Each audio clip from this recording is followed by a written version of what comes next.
ونصلي على رسوله الكريم أما بعد فأعوذ بالله من الشيطان الرجيم بسم الله الرحمن الرحيم إن الله وملائكته يصلون على النبي يا أيها الذين آمنوا صلوا عليه وسلموا تسليما سيدنا وشفيعنا مولانا محمد وبارك وسلم صلاة وسلاما عليك يا رسول الله صلاة وسلاما عليك يا حبيب الله۔ حضرات، ہماری گفتگو نماز کے سلسلے میں ابھی تک جاری و ساری ہے، لیکن نماز پڑھنے کے لیے کبھی کبھی ہم تمام لوگوں کو یہ دشواری آتی ہے کہ انسان کبھی ایسا ہوتا ہے پانی کا استعمال نہ کرنے پر مجبور ہوا کرتا ہے، اور وہ یہ سوچتا ہے کہ اب ہم پانی استعمال نہیں کر سکتے، آخر ہم نماز کیسے پڑھیں گے، ہمیں نماز پڑھنی چاہیے یا نہیں پڑھنی چاہیے۔ اس کے لیے ہمیں کس کی ضرورت پڑتی ہے؟ تیمم کرنے کی ضرورت پڑتی ہے۔ سب سے پہلے یہ سمجھیں تیمم کرنے کی حاجت اور ضرورت ہمیں کیوں پیش آتی ہے؟ تو اس کا سیدھا اور سادہ جواب یہ ہے کہ جب انسان پانی کے استعمال پر قدرت نہیں رکھتا ہے تب جا کے اسے تیمم کرنے کی ضرورت پڑتی ہے۔ اب آپ سوال کیا کریں گے کہ آخر پانی کا استعمال کن کن صورتوں میں نہیں کر سکتے ہیں اور اس کی جگہ پر ہم مٹی یا ریت یا پتھر سے ہم تیمم کر سکتے ہیں؟ تو اس کی مقدار یہ بیان کی گئی ہے، کوئی انسان اگر ایسا بیمار ہے کہ اگر وہ پانی کا استعمال کرے گا تو صحیح طریقے سے اس کی بیماری بڑھ جانے کا صحیح اگر اندیشہ ہو تو ایسے انسان کو تیمم کرنا جائز ہے۔ یعنی ایسا انسان پانی کا استعمال نہ کرتے ہوئے مٹی یا ریت یا پتھر یا اینٹ، کچی پکی اینٹ، کسی سے بھی تیمم کرنا اس کے لیے جائز ہے۔ کس کے لیے؟ جو انسان ایسا بیمار ہو کہ اگر پانی کا استعمال کرے گا تو صحیح اندیشے کے مطابق اس کی بیماری کیا ہوگی؟ بڑھ جائے گی۔ تو ایسا انسان پانی کا استعمال نہ کرے بلکہ مٹی سے تیمم کر لے اور نماز روزہ اپنی مکمل کرے۔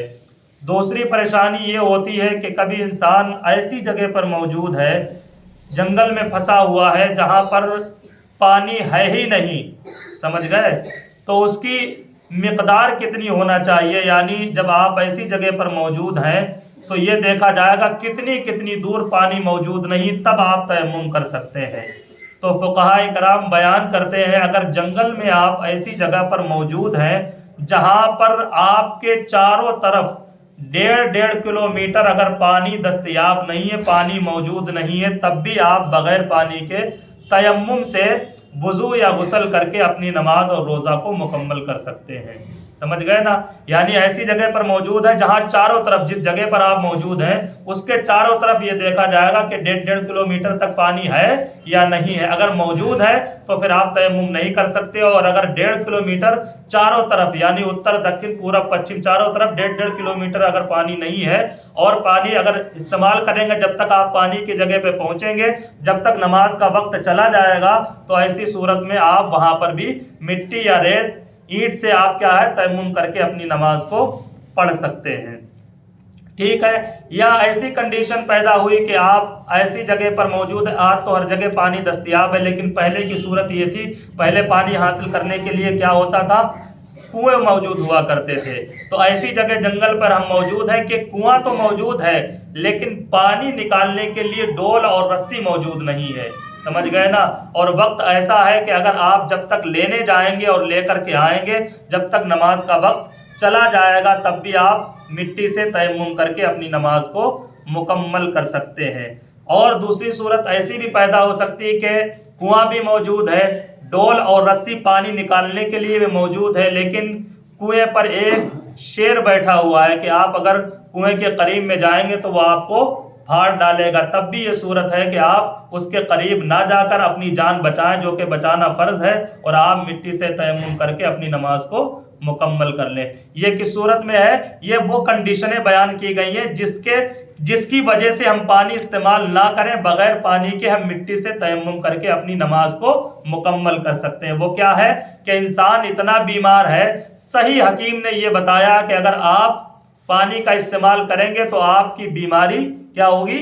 بڑھ جائے گی۔ تو آپ پانی کا استعمال ہرگز نہ کریں اور تیمم سے اپنی نماز کو مکمل کر لیں۔ یا ایسی جگہ پر موجود ہے جہاں چاروں طرف 1.5 کلومیٹر تک پانی موجود نہیں، تب بھی آپ اپنی نماز کو قضا نہ کریں، بلکہ آپ تیمم سے اپنی نماز کو پڑھ لیں۔ یا ایسی جگہ پر موجود ہے جہاں پانی سامنے تو نظر آ رہا لیکن آپ تک پہنچنے کے لیے ایسی کوئی چیز نہیں ہے جس سے آپ پانی کو نکال سکیں، تب بھی آپ کیا ہے؟ تیمم سے نماز پڑھ سکتے ہیں۔ یا سب کچھ موجود ہے لیکن جس جگہ پر پانی موجود ہے وہاں پر جانے پر آپ کو جان کا خطرہ ہے، سمجھ گئے، دشمن وہاں پر موجود ہے یا شیر ایسا بیٹھا ہوا کہ آپ جائے گا تو آپ کی جان کا خطرہ ہے، تب بھی آپ بغیر پانی کے استعمال سے تیمم کر کے نماز پڑھ سکتے ہیں۔ اچھا، تیمم کا طریقہ کیا ہے اور تیمم کے اندر کن کن چیزوں کا کرنا فرض اور واجب ہے، یہ بہت ضروری سمجھنے کا ہے۔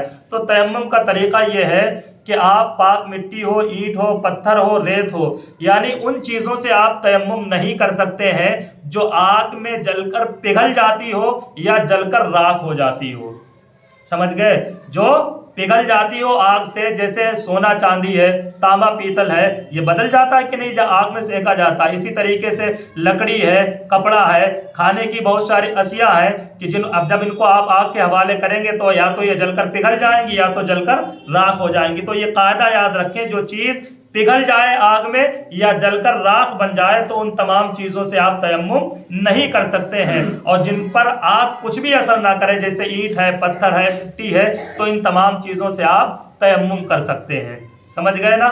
اچھا، طریقہ کیا ہونا چاہیے تیمم کا طریقہ یہ ہے کہ آپ اپنے دونوں ہاتھوں کی انگلیوں کو کھلا ہوا رکھیں، سمجھ گئے نا، اور اس کو کہاں پر مارنا ہے؟ جس چیز سے آپ کو تیمم کرنا ہے اس پر آپ کو کیا ہے؟ مارنا ہے۔ مثال کے طور پر مٹی ہے، مٹی سے آپ تیمم کر رہے ہیں تو دونوں ہاتھوں کی انگلیاں کھلا رکھیں اور اس کو کس پر ماریں؟ زمین پر ماریں۔ اگر دیکھیں زیادہ گرد لگے تو پھر ایک دوسرے کو ڈھال بھی سکتے ہیں، لیکن اس طریقے سے نہیں ڈھالنا ہے، بلکہ کس طریقے سے؟ ایک دوسرے کو انگوٹھا مارنا ہے تاکہ مٹی زیادہ جو لگی ہے وہ گر جائے، اور اس کے بعد میں پھر آپ کو کس کا مسح کرنا ہے؟ اپنے منہ کا مسح کرنا ہے۔ کتنا مسح کرنا؟ جتنا کہ وضو میں جتنے چہرے کو دھلنا فرض تھا اسی چہرے پر مسح کرنا بھی کیا ہے؟ فرض ہے۔ اور دوسرا کیا ہے؟ ایک مرتبہ آپ نے مسح کر لیا، دوبارہ زمین پر آپ جب ماریں گے تو پھر داہنے ہاتھ سے اپنے بائیں ہاتھ کا مسح کریں گے کوہنیوں تک، اور بائیں ہاتھ سے داہنے ہاتھ کا مسح کریں گے۔ تیمم کے اندر کل 3 چیزیں فرض ہیں۔ پہلے کیا ہے؟ پہلے نیت کرنا، کس کی؟ تیمم کی۔ یہ نیت کرنا کیا ہے؟ تیمم کے اندر فرض ہے۔ چاہے تو آپ دل میں ارادہ کر سکتے ہیں، اور اگر زبان سے کہہ دیتے ہیں تو اس طریقے سے کہہ لیں نویت ان اتیمم تقربا الی اللہ تعالی، اور اگر اتنا نہیں کہہ سکتے ہیں تو آپ یہ دل میں نیت کر لیں کہ میں تیمم کرنے کی نیت کرتا ہوں، ٹھیک ہے۔ ایک فرض یہ نیت کرنا، اور دوسرا فرض کیا ہے؟ اپنے چہرے کا مسح کرنا، اور تیسرے نمبر پر دونوں ہاتھوں کا کوہنیوں سمیت مسح کرنا، ٹھیک ہے نا۔ اب جب یہ تیمم آپ نے کر لیا تو آپ چاہیں اس سے نماز بھی پڑھیں، یاد یہ رہنا چاہیے کہ انہی صورت میں جائز ہے جب پانی موجود نہ ہو 1.5 کلومیٹر تک، یا یہ ہے کہ آپ اتنے زیادہ بیمار ہیں کہ استعمال کریں گے تو بیماری بڑھ جائے گی، سمجھ گئے نا۔ اب یہ ایسا نہیں ہونا چاہیے کہ پانی موجود ہے اور کہیں کہ مجھے بہت زیادہ ٹھنڈ لگ رہی ہے اور میں نہیں پانی استعمال نہیں کروں گا بلکہ تیمم کروں گا۔ ہاں، ٹھنڈ ایسی ہو، اتنی ٹھنڈ ہو کہ انسان کے جان کا خطرہ ہو، سمجھ گئے نا، اتنی ٹھنڈ ہے کہ اگر پانی کا استعمال کرے گا تو اس کی جان جانے کا خطرہ ہے، تو ایسی ٹھنڈ سے بچنے کے لیے آپ تیمم کر سکتے ہیں۔ اور اگر کوئی یہ چاہے کہ صرف آرام کے لیے ہم تیمم نہ پانی استعمال نہ کرنا پڑے اور ہم تیمم کر لیں تو ایسے تیمم سے آپ کی نماز نہیں ہو سکتی۔ اتنا خطرہ ہونا چاہیے کہ آپ کی جان پریشانی میں پڑ جائے، تب جا کے آپ تیمم کر سکتے ہیں۔ اچھا، ایسا ہوتا ہے سنیوں میں آرام بہت چاہتے ہیں، کہ ذرا اشارہ ملا اور آرام کی طرف زیادہ بھاگ جاتے ہیں. کوئی یہ نہ دلیل بنائے کہ ہمیں یہ کہا گیا تھا کہ پانی استعمال کرو گے تو زیادہ ٹھنڈ لگے, یا یہ ہے کہ جان بیماری خطرہ ہو تو انہوں نے بتایا تو تھا, اب ہو سکتا ہماری بیماری بڑھ جائے, سمجھ گئے, تو اس سے بہتر پانی استعمال نہ کرو بلکہ تیمم ہی کر لو, یہ زیادہ آسان ہے. یہ یاد رکھنا چاہیے جس انداز سے میں بتا رہا ہوں صحیح اندیشہ ہونا چاہیے. اگر ہلکا پھلکا یہ ہے کہ پتہ نہیں بڑھی یا نہ بڑھی تو پھر تیمم کرنا جائز نہیں ہوگا. یقین حاصل ہو کہ ہاں ہماری بیماری بڑھ ہی جائے گی, تب آپ ایسا کر سکتے ہیں. فرض کتنے ہیں؟ 3 ہے. نیت کرنا, اپنے چہرے کا مسح کرنا اور دونوں ہاتھوں کا کوہنیوں سمیت مسح کرنا. کب کر سکتے ہیں ایسا, اس کی کنڈیشن ہم نے بتا دی. اس کے علاوہ بھی اور زیادہ پریشانیاں ہیں, جو اور ساری کنڈیشنیں ہیں وہ بھی آپ معلوم کر سکتے ہیں, لیکن یہ کنڈیشنیں میں نے آپ کے ذہن کو قریب کرنے کے لیے بتائی ہیں, سمجھ گئے نا. جب انسان کو اتنی زیادہ پریشانی ہو کہ اس کی جان خطرے میں پڑ جائے, تو جتنی بھی کنڈیشنیں ان صورتوں میں پیدا ہو سکتی ہیں, تمام صورتوں میں آپ تیمم کر سکتے ہیں, سمجھ گئے. اب اگر انسان یہ پوچھے کہ وضو کے لیے تیمم ہوتا ہے اور غسل کے لیے بھی تیمم ہوتا ہے, ایک انسان ایسا ہے جس کے اوپر غسل فرض ہے اور ایک انسان ایسا ہے جس کے اوپر وضو فرض ہے, دونوں کنڈیشن ہے, کیا دونوں کے طریقہ الگ الگ ہے تیمم کرنے کا؟ یعنی وضو کے لیے اگر آپ تیمم کریں کیا اس کا طریقہ الگ ہے, یا غسل کے آپ تیمم کریں اس کا طریقہ الگ ہے؟ چاہے غسل کا آپ تیمم کریں اور چاہے وضو کا آپ تیمم کریں, دونوں کا طریقہ یہی ہے, سمجھ گئے نا. ایک ایسا ہے کہ آپ کا غسل تو ہے لیکن آپ نماز پڑھنے کے لیے آپ کو وضو کرنا پڑتا ہے, سمجھ گئے, تو اس کے لیے بھی آپ کو تیمم کی ضرورت پڑ سکتی ہے. یا یہ ہے آپ کے اوپر غسل فرض ہے اور آپ پانی کا استعمال نہیں کر سکتے ہیں, سمجھ گئے نا, تو اس کے لیے بھی تیمم کرنے کی ضرورت پڑ سکتی ہے. تو آپ چاہے غسل کا تیمم کریں یا وضو کا تیمم کریں, بہرحال دونوں میں یہی کرنا ہے, نیت کرنا ہے اور چہرے کا مسح کرنا ہے اور دونوں ہاتھوں کا مسح کرنا ہے. بات سمجھ میں آ گئی؟ یہ بات سمجھ میں آئی یا نہیں؟ وضو یا غسل کا تیمم, یہ شاید مشکل پڑی ہو. ایک انسان ایسا ہے کہ ایک تو یہ ہے کہ اس کا غسل تو ہے, پاک تو وہ ہے, لیکن نماز پڑھنے کے لیے اس کو وضو کرنے کی ضرورت پڑتی ہے یا نہیں پڑتی ہے؟ لیکن جب نماز پڑھنے کے لیے اسے وضو کرنے کی ضرورت پڑی, تب ڈاکٹر نے اس سے یہ کہہ دیا کہ آپ اگر وضو کریں گے, پانی کا استعمال کریں گے تو آپ کی بیماری بڑھ جائے گی, تو آپ کو یہ تیمم کرنے کی ضرورت پڑی. تو یہ کون سا تیمم ہوا؟ وضو کا تیمم. اور ایک کنڈیشن وہ یہ ہے کہ آپ ناپاک ہیں پہلے سے ہی اور آپ بیمار بھی ہیں, سمجھ گئے. اب آپ یہ چاہتے ہیں کہ اسی بیماری میں ہم کیا ہے, نماز پڑھ لیں, سمجھ گئے. اب پانی استعمال کریں گے تو پھر کیا ہے, بیماری بڑھ جائے گی. اب اس کے لیے بھی آپ کو تیمم کرنے کی ضرورت پڑے گی, تو اس تیمم کو کیا بولتے ہیں؟ غسل کا تیمم. اور وضو کی جگہ پر جس کو تیمم کرنا پڑے اس کا وہ کیا بولتے ہیں؟ وضو کا تیمم. غسل کے لیے کرنا پڑے تو وہ غسل کا تیمم. اچھا, یہ ٹوٹتا کن کن صورتوں میں ہے؟ یہ ٹوٹتا ان صورتوں میں جن سے وضو یا غسل واجب ہو جاتا ہے. مثال کے طور پر آپ نے پیشاب کر لی یا پاخانہ کر لیا, تو آپ کا وضو ٹوٹتا ہے کہ نہیں ٹوٹتا ہے؟ تو تیمم کرنے کے بعد میں آپ نے نماز پڑھی اور اس کے بعد میں آپ نے پاخانہ یا پیشاب کر لیا, تو جس طریقے سے آپ کا وضو ٹوٹ جاتا تھا اسی طریقے سے آپ کا تیمم بھی ٹوٹ جائے گا. اب یہ نہ سمجھیں کہ ایک مرتبہ تیمم کر لیا, پاخانہ پیشاب کرتے بھی رہے اور اس کے بعد بھی ہم نمازیں پڑھتے رہیں. نہیں, جن جن کنڈیشنوں میں وضو ٹوٹ جاتا ہے یا غسل فرض ہوتا ہے, انہی کنڈیشنوں میں آپ کا تیمم بھی ٹوٹ جائے گا. اس کے علاوہ بھی ایک صورت ایسی ہے کہ جس میں وضو اور غسل تو ٹوٹتا ہی ٹوٹتا ہے, لیکن تیمم اس صورت میں بھی ٹوٹ جائے گا. مثال کے طور پر جب آپ نے تیمم کیا تھا تب آپ بیمار تھے, لیکن آپ نے تیمم کیا تھا تب ڈول اور رسی کنویں پہ موجود نہیں تھی, یا آپ ایسی جگہ پر موجود تھے کہ جہاں پر چاروں طرف 1.5 کلومیٹر تک پانی موجود نہیں تھا, لیکن اب آپ ایسی جگہ پر پہنچ چکے ہیں کہ جہاں پر پانی آپ کی نظروں کے سامنے ہے, یا آپ صحتیاب اچھے ہو گئے ہیں, یا یہ ہے کہ ڈول اور رسی موجود نہیں تھا, اب ڈول اور رسی موجود ہو گئے. تو یہ جو پریشانیاں تھیں, ان پریشانیوں کے ہٹتے بھی آپ کا تیمم ٹوٹ جائے گا, سمجھ گئے نا. یہ تیمم کیوں کرنا پڑا تھا؟ مجبوری کی حالت میں, اور جب مجبوری دور ہو گئی تو آپ کا تیمم بھی ٹوٹ جائے گا, سمجھ گئے نا. یاد رکھیں طریقہ کیا ہے کہ اپنے ہاتھوں کو انگلیاں کھلی رکھیں, زمین پر مارے, اگر زیادہ گرد لگ جائے تو جھاڑ لیں. سب سے پہلے اپنے منہ کا مسح کریں, دوبارہ ماریں, اپنے ہاتھوں کا مسح کریں, ٹھیک ہے نا.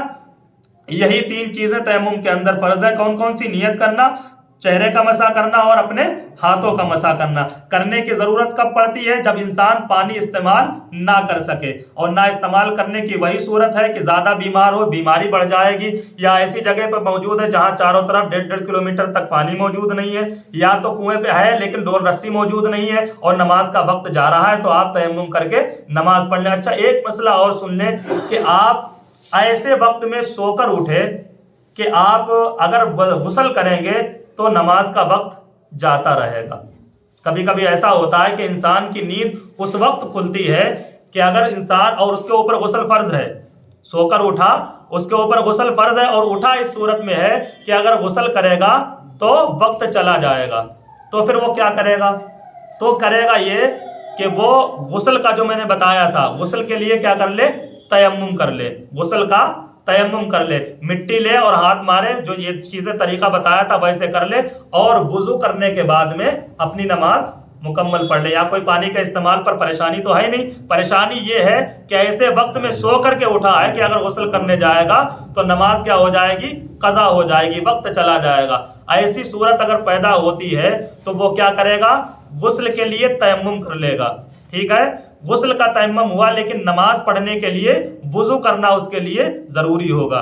وضو کر کے نماز پڑھ لے، اور پھر دوبارہ کیا ہے؟ اس نماز کا اعادہ کرنا، دوبارہ پڑھنا، یہ کیا ہے؟ واجب ہے۔ اب آپ یہ سوال یہ سوچتے ہوں گے کہ جب دوبارہ پڑھنے کی ضرورت ہی ہے تو پھر ضرورت کیا ہے تیمم کر کے نماز پڑھنے کی؟ دیکھیے، ایک چیز ہوتی نفس نماز، ٹھیک ہے، اور ایک ہوتی اس کے اندر کچھ کمی۔ نفس نماز کا مزہ اپنی جگہ پر الگ ہے، نفس نماز کا مزہ اپنی جگہ پر الگ ہے۔ نفس نماز کا مطلب یہ ہوتا ہے جو چیز جہاں پر پائی جائے، جس وقت میں جو چیز مقرر کی گئی ہے، کسی پریشانی کی وجہ سے بھی اگر آپ نے اس وقت اس کو ادا کر لیا تب بھی اس نماز کا مزہ اپنی جگہ پر ہے، اور وقت نکل جانے کے بعد میں بھلے ہی آپ قضا پڑھ لیں لیکن ادا کا مزہ آپ نہیں پائیں گے۔ اسی وجہ سے یہ چیز بیان کی گئی ہے کہ اگر اتنا وقت اسے مل جاتا ہے کہ تیمم کر کے اور وضو کر کے نماز پڑھے تو نماز پڑھ لے، بھلے ہی دوبارہ پڑھنا اس کے لیے واجب ہے، لیکن جو ادا کا مزہ ہے وہ اس صورت میں بھی وہ پا لے گا، ٹھیک ہے نا؟ پروردگار عالم کی بارگاہ میں دعا ہے کہ ہم تمام لوگوں کو مسائل سیکھنے، اپنی نمازوں کو درست کرنے کی توفیق عطا فرمائے۔ وما علینا الا البلاغ۔